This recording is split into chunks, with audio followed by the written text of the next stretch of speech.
Hi friends, dark psychology అంటే ఏంటి? Dark psychology అంటే ఏంటి? ఈ వీడియోలో మనం తెలుసుకుందాం ఫ్రెండ్స్. డార్క్ సైకాలజీ అంటే స్వార్థం, స్వంత లాభం లేదా ఇతరులను తమ ఆధీనంలోకి తెచ్చుకోవడం కోసం మానసిక సూత్రాలను ఉపయోగించి ప్రజలను తారుమారు చేయడం, మోసం చేయడం మరియు బలవంతం చేయడం వంటి ప్రతికూల ప్రవర్తనల అధ్యయనం అన్నమాట. ఇది అధికారికంగా గుర్తించబడిన ఒక విడిగా ఉన్న ఒక శాస్త్రీయ రంగం కాదు. కానీ సమాజంలో మరియు సంబంధాలలో జరిగే అనైతిక మానసిక వ్యూహాలను వివరించడానికి ఉపయోగించే ఒక పదం. సాధారణ మనస్తత్వ శాస్త్రం మానవ ప్రవర్తన అర్థం చేసుకోవడానికి, మెరుగుపరచడానికి ప్రయత్నిస్తే, డార్క్ సైకాలజీ అనేది మానవ మనసులోని చీకటి కోణాలను మరియు ఇతరుల బలహీనతలను ఎలా ఆయుధాలుగా మార్చుకోవచ్చో విశ్లేషిస్తుంది. డార్క్ ట్రయాడ్ మనస్తత్వ శాస్త్రంలో దీనికి దగ్గర శాస్త్రీయ చట్టం డార్క్ ట్రయాడ్. దీని కింద 3 ముఖ్యమైన మానిపులేటివ్ వ్యక్తిత్వ లక్షణాలు ఉంటాయి. నార్సిజం అంటే తమను తాము మితిమీరి పొగుడుకోవడం అన్నమాట. అహంకారం మరియు ఇతరుల పట్ల సానుభూతి అంటే ఎంపతి ఎంత మాత్రము లేకపోవడం నార్సిజం అంటారు.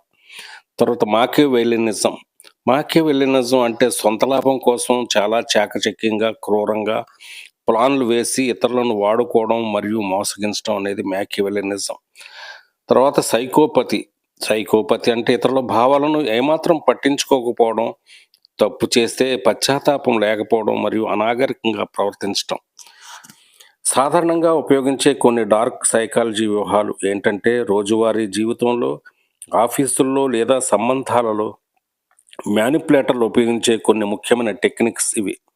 గ్యాస్ లైటింగ్ అంటే ఎదుటి వ్యక్తి నమ్మకాలను, జ్ఞాపకాలను లేదా వారి ఆలోచనలను వారే అనుమానించేలా చేయడం. దీనివల్ల బాధితుడు మానసికంగా పూర్తిగా మ్యానిపులేటర్ పైనే ఆధారపడతాడు.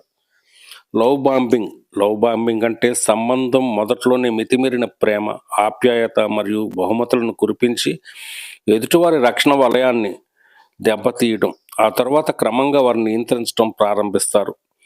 తర్వాత భావోద్వేగ ఎమోషనల్ బ్లాక్మెయిల్ అంటే భయం, తప్పు చేశామనే భావన లేదా బాధ్యతలను గుర్తు చేస్తూ బెదిరించి తమకు కావలసిన పనులు చేయించుకోవడం.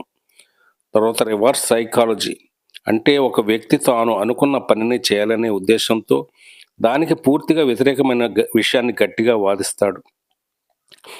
దీన్ని ఎవరు ఉపయోగిస్తారు? ఈ ఊహాలను క్రిమినల్స్ మాత్రమే కాదు, మన చుట్టూ ఉండే సాధారణ వ్యక్తులు కూడా ఉపయోగించవచ్చు. తమ ఉత్పత్తులను విక్రయించడానికి కొందరు సేల్స్ పర్సన్స్ లేదా మార్కెటింగ్ నిపుణులు ఉపయోగిస్తారు. ప్రజలను ఆకర్షించడానికి మరియు ఓట్లు సాధించడానికి కొందరు రాజకీయ నాయకులు, వ్యూహకర్తలు కూడా ఈ యొక్క పద్ధతులను ఉపయోగిస్తారు. ఆఫీసులలో లేదా వ్యక్తిగత సంబంధాలలో ఎదుటివారిని లొంగ తీసుకోవాలనే స్నేహితులు లేదా భాగస్వాములు.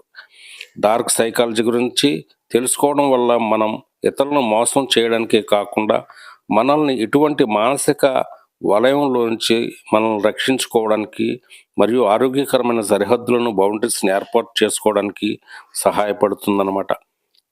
Thank you friends.